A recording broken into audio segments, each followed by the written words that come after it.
VK news, राष्ट्र के नाम। मगर राहुल गांधी यहां से भागकर केरला चले गए। अखिलेश और राहुल मिलकर गाना भी बन गया था, यूपी को ये दो लड़कों का साथ पसंद है। अखिलेश के इन दिलफरेब बातों में आएंगे जो उनके वालिद मोहतरम भी दोहराते थे। कांग्रेस पार्टी यहां पर बरेली में दौड़ो, रनिंग करो, बोले भागो, मैराथन करो। और जब मजलिस इलेक्शन लड़ रही है, मुस्लिम वोट, मुस्लिम वोट, मुस्लिम वोट, ऐसा पड़े हैं जैसा कि तुम्हारे बाप का खजाना है मुस्लिम वोट। मुसलमान कहा जा रहा है। श्री कृष्णा मेरे ख्वाब में आए और मुझसे कहा कि बाबा योगी आदित्यनाथ को मथुरा से विधानसभा का चुनाव लड़ाओ। तो अखिलेश भैया बोले हाँ, मेरे ख्वाब में भी आए थे। अखिलेश ने कहा मेरे ख्वाब में भी आए थे और आकर मुझसे कह दिया कि तू ही सत्ता में आ रहा है। उत्तर प्रदेश का चुनाव हो रहा है या किंडरगार्टन का कोई ड्रामा हो रहा है यहां पर। समाजवादी, कांग्रेस, बीएसपी बोलेंगे देखो देश को बचाना है ना, तो फिर तुम खामोश हो जाओ। हैं? ये खामोशी कैसे होगी? नहीं नहीं, तुम कुछ मत करो, तुम खामोश बैठो, हम देख लेंगे। तुम नहीं देख सकते इनको, तुम मुकाबला ही नहीं कर सकते मोदी से। मोदी मंदिर मंदिर कर रहे हैं तो अखिलेश बोल रहे मैं भी परशुराम का मंदिर बनाऊंगा। बोलते हैं ना, आपका मजहब है, चलिए हमको इतराज नहीं है, मगर मुल्क में लड़ाई क्या है? योगी आदित्यनाथ ने अपनी तकरीर में कहा राहुल गांधी के बारे में कि राहुल गांधी किसी मंदिर में गए तो उनको मंदिर के आदाब नहीं मालूम थे। तो बाबा ने कहा कि ऐसा बैठे कि मंदिर के किसी पुजारी ने कहा अरे ये मंदिर है, मस्जिद नहीं है। मुझे यकीन है कि मंदिर के पुजारी ने इस तरह नहीं कहा होगा, क्योंकि जब किसी की इबादत गाह में जाता है तो खुदा की इबादत करने के लिए जाता है। लोग दरगाह को आते हैं, आला हज़रत के आते हैं ना, तो क्या पूछा जाता है? क्या पूछा जाता है? आते हैं, अकीदत है, किसी मजहब का आता है। मगर योगी ने खैर इजाफा कर दिया। अब सवाल यह पैदा होता है कि भारत में लड़ाई यह है कि सबसे बड़ा हिंदू कौन है? मोदी बोलते हैं कि मुझसे बड़ा कोई हिंदू नहीं है। योगी बोलते हैं कि मैं अब मोदी के बाद का प्रधानमंत्री बनने वाला हूं। राहुल बोलते हैं कि देश में सिर्फ हिंदू ही प्रधानमंत्री बन सकता है, उनका स्टेटमेंट है। अखिलेश बोलते हैं कि मैं ही सबसे बड़ा हिंदू हूं। हम इन तमाम से कहना चाह रहे हैं, दोबारा कह रहा हूं, आप लोग मोदी जी, योगी जी, अखिलेश जी, राहुल जी एक कमरे में बैठकर, वैसे तो बैठते जरूर हैं। हमारे हैदराबाद में कहावत है, मैं तेरी पीठ खुजाता हूं, तू मेरी पीठ खुजा। कहते हैं ये। आप बैठकर तय कर लीजिएगा सबसे बड़ा हिंदू कौन है, मगर वो भी नहीं करेंगे। और फिर अभी आप देखो, एक बीजेपी के एमपी हैं राज्यसभा के, उनका नाम शायद हरनाथ साहब है।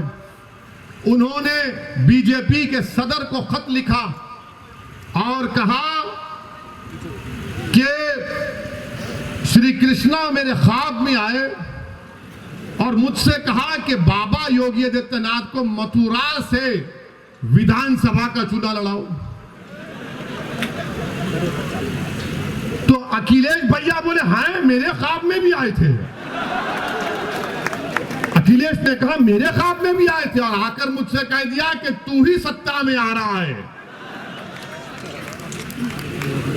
अब आप बताइए, पार्लियामेंट, संविधान में आर्टिकल 51 है जो कहता है कि इंसान को मजहबी रह सकता है, नहीं भी रह सकता है, मगर एक साइंटिफिक टेम्परामेंट डेवलप करना है, एक साइंटिफिक टेम्परामेंट। उत्तर प्रदेश का चुनाव हो रहा है या किंडरगार्टन का कोई ड्रामा हो रहा है यहां पर। इनको ख्वाब में ये दिख कर आए, इनको ख्वाब में वो दिख कर आए, तो मुसलमान के ख्वाब क्या है बोलता हूं मैं आपको। हमारे ख्वाब तो छोड़ो, हर मां रात भर सोचती है कि कल खाना क्या खिलाऊंगी मेरी बच्चे को। हर बीवी ये सोचती है कि कल जब मेरा शौहर घर से निकल कर जाएगा, जानवर बेचने गांव में जाएगा, तो क्या जिंदा वापस आएगा या लाश उसकी आएगी। हर बेटा ये देख रहा है कि मेरी आमदनी कम हो गई, इतनी कम हो गई कि मैं आज के इस उत्तर प्रदेश और भारत में अपने बाप से कम आमदनी को कमाता हूं। हर बेटी ये फिक्र में कि मैं कॉलेज नहीं जा सकती इसलिए कि मेरी इज्जत लूट ली जाएगी, इज्जत लूट ली जाएगी। मैं उत्तर प्रदेश के मुसलमानों को पैगाम देने आया हूं।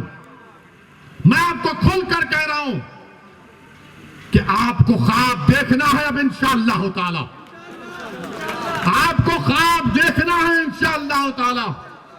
मगर कोई कहेगा वैसी अगर ख्वाब को बयान कर दूंगा तो कहीं समाजवादी और कांग्रेस और बीजेपी मेरे ख्वाबों को चूर तो नहीं कर देगी। नहीं करेगी इंशाअल्लाह ताला। तुम ख्वाब तो देखो, तुम ख्वाब तो देखो ना, तुम हिम्मत करो ख्वाब देखने की कि मेरा बेटा ऐसा डॉक्टर बनेगा जो तमाम बीमारियों का इलाज करेगा, मेरी बेटी देश की प्रधानमंत्री बनेगी इंशाअल्लाह ताला। मुसलमानों की बेटी, मैं जिंदा रहूं या ना रहूं यह ख्वाब होगा इंशाअल्लाह पूरा। तुम ख्वाब देखो कि मेरा बेटा या बेटी साइंटिस्ट बनेगी तो वो कैंसर की दवा निकालेगी, मेरा बेटा या बेटी वकील बनेगी तो दलितों पर, मुसलमानों पर, हिंदुओं पर, आदिवासियों पर जुल्म होगा तो उनके हक के लिए लड़ेगा, दुनिया का मायनाज वकील बनेगा। ये ख्वाब देखो आप, इन ख्वाबों को देखना है आपको। तुम ख्वाब देखो कि उत्तर प्रदेश में मुसलमान अपना हिस्सा लेकर रहेंगे इंशाअल्लाह ताला। हम अपना हिस्सा लेकर रहेंगे, हम हिस्सेदारी की लड़ाई लड़ेंगे। तुम ख्वाब देखो कि उत्तर प्रदेश की विधानसभा में असदुद्दीन ओवैसी से ज्यादा काबिल और नेक ऐसे हमारे 15 एमएलए जाएंगे जो हमारी बात करेंगे, गरीबों की बात करेंगे, ईसाइयों की बात करेंगे, मुसलमानों की बात करेंगे, कमजोरों की बात करेंगे, बेवाओं की बात करेंगे, यतीमों की बात करेंगे, पुलिस के जुल्म का शिकार होने वालों की बात करेंगे। ये पैगाम है, ये ख्वाब आपको देखना है। क्या आप ये ख्वाब देखेंगे? क्या आप ये ख्वाब देखेंगे? क्या आप इन ख्वाबों को पूरा करेंगे इंशाअल्लाह?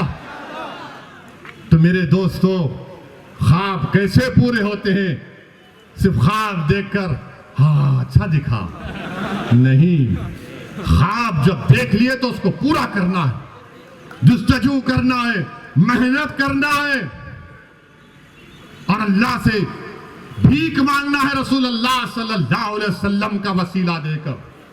जिस तरह किसी आशिक ने कहा था कि चमक तुझसे सब पाते हैं पाने वाले, मेरा दिल भी चमका दे चमकाने वाले। अल्लाह चमकाएगा तुम लोगों को इंशाअल्लाह ताला।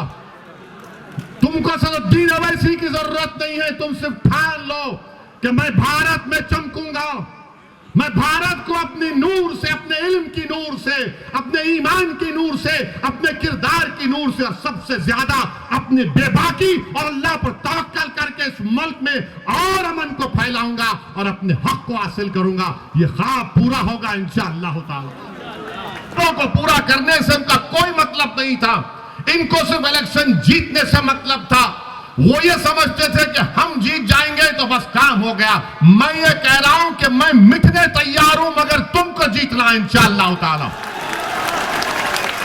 हम मिटेंगे एक दिन इंशाअल्लाह ताला। हम सब मिटने के लिए आए, जमीन की ग़िज़ा बनने के लिए आए। कोई यहां पर ज्यादा जिंदा नहीं रहेगा।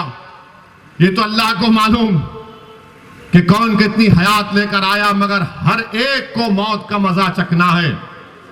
मगर मेरे अजीज दोस्तों और बुजुर्गों, क्या जिंदगी आप कैसे गुजार रहे हैं, किस मकसद के लिए गुजार रहे हैं, कैसे आपका वक्त चला जा रहा है, कैसी आपकी जवानी को बर्बाद कर दिया जा रहा है। ये मजलिस इत्तेहादुल मुस्लिमीन आपके दरमियान में आकर यही इन बातों को रखती है ताकि आप में एक शऊर बेदार हो जाए। आपने सुना, पढ़ा और देखा कि काशगंज के अल्ताफ को पुलिस स्टेशन में जान से मार दिया गया। कोई नहीं जाता अल्ताफ के पास, उसके घर वालों के पास। वो पुलिस स्टेशन में ले जाकर नल की टूटी से कहा गया कि उसने खुदकुशी कर ली। क्या कोई 3 फीट की नल की टूटी से खुदकुशी कर सकता है? मगर अल्ताफ की जान ले ली गई। वही एक गुप्ता साहब जिनका गोरखपुर में पुलिस ने उनको मारा तो मुख्यमंत्री पहुंच गए, अखिलेश पहुंच गए, घर को पहुंच गए। अरे तुम्हारी जिंदगी की अहमियत नहीं है, तुम वोट की क्या बात कर रहे हो? तुम्हारी मौत मौत नहीं है, दूसरों की मौत मौत है। तुम्हारी जिंदगी जिंदगी नहीं है, दूसरों की जिंदगी उन तुम्हारी जिंदगी से बढ़कर है। मेरे अजीज दोस्तों और बुजुर्गों, यह सच्चाई है। और जब हम इन तमाम हकीकत को बयान करते हैं तो सबको लगता है ये क्या बकवास अनाप शनाप बक रहा है। मैं अनाप शनाप नहीं बक रहा हूं, मैं सच्चाई को बयान कर रहा हूं। तुम हमको डरा कर वोट हासिल नहीं कर सकते। अब ना हम मोदी से डरेंगे ना योगी से डरेंगे, इंशाअल्लाह ना हम अखिलेश के इन दिलफरेब बातों में आएंगे जो उनके वालिद मोहतरम भी दोहराते थे, ना हम कांग्रेस के वो पुरानी बूढ़ी कांग्रेस जिसने हमेशा हमको धोखा दिया। आज आकर हमसे दिलफरेब बातें की जाती हैं कि हमको वोट दो, हमको ऐसा कर दो। 2017 में अखिलेश और कांग्रेस मिले थे ना, अखिलेश और राहुल मिलकर गाना भी बन गया था, यूपी को ये 2 लड़कों का साथ पसंद है। मगर क्या निकला?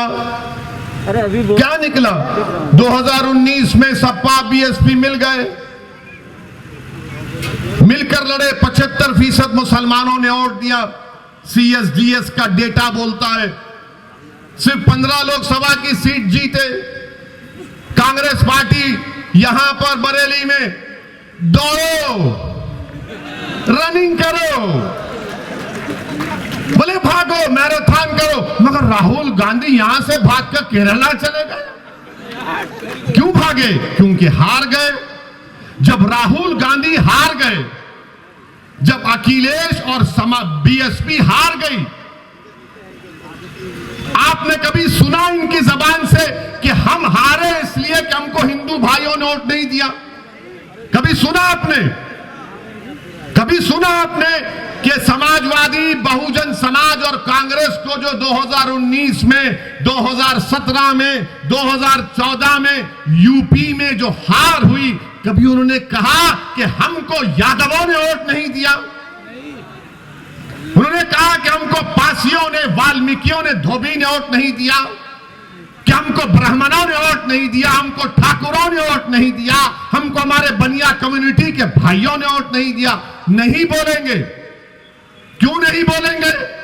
और जब मजलिस इलेक्शन लड़ रही है, मुस्लिम वोट, मुस्लिम वोट, मुस्लिम वोट, ऐसा पड़े हैं जैसा कि तुम्हारे बाप का खजाना है मुस्लिम वोट। क्या चुनाव में सिर्फ मुसलमान वोट डालता, दूसरे नहीं डालते? दूसरे नहीं डालते वोट? क्या हम ही वोट डालते? अब ये मीडिया के लोग कहां जा रहे हैं? अब आप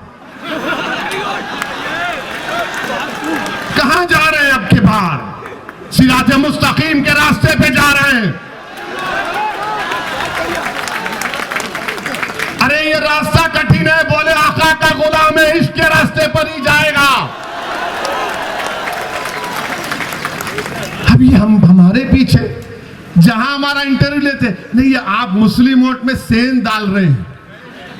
हम कहते हैं कि आप डालो ना हिंदू वोट में सेंध, कौन रोक रहा आपको? वोटर है, किसी का खजाना नहीं है, ये आजाद है, जिसको चाहे वोट डालेगा। मगर ये पूरी तवज्जो मोदी की, योगी की, अखिलेश की, राहुल की, मायावती की, सब किस पर है? मुसलमान कहा जा रहा है। और इलेक्शन के बाद कोई पूछेगा नहीं आपको। ये 3 बंदरों की कहानी सुनी ना कभी आपने? 3 बंदर हैं, एक आंख बंद कर लेता, मुझे कोई मुसलमानों की बर्बादी नहीं देखना है। एक बंदर है जो जबान बंद कर लेता, अरे कुछ तो बोल, बोले नहीं मेरी जबान बंद है। एक बंदर है कानों में रुई डालकर बैठा रहे, देख मेरी तकलीफ सुन, मेरी बेटियों की नहीं सुनता। इलेक्शन तक आप इंसान है, और जैसा रमजान शुरू होगा अप्रैल में, कोई आपको पूछेगा नहीं। आज आपके इलेक्शन आ गया है, अरे मियाँ जी हमको भी तो देखो ना मियाँ जी, मियाँ जी कुछ खोरमा खिला दो, सुना है बड़ा अच्छे कबाब बनते हैं आपके पास। अखिलेश के लोग तो वो ही बोलते हैं, मगर जब अखिलेश सरकार में थे तो क्या वो स्लॉटर हाउसेस को परमिशन दिए थे? नहीं दिए, बंद करा दिए थे। मेरे अजीज दोस्तों और बुजुर्गों, इन बातों पर आपको गौर करना है। अच्छा अच्छा, हमको देखिए, अब भड़काऊ भाषण हो रहा है भैया। हाँ वो टोपी वाले भैया, हम सेल्फी लेंगे। आप आवाज लगा रहे हैं, बिल्कुल लगा रहे हैं, आपकी आवाज लगा रहे हैं, सुनिए बाप। ये है ड्रीम मीडिया नेटवर्क और आप देख रहे हैं देश का पहला 24/7 digital news channel VK news, राष्ट्र के नाम।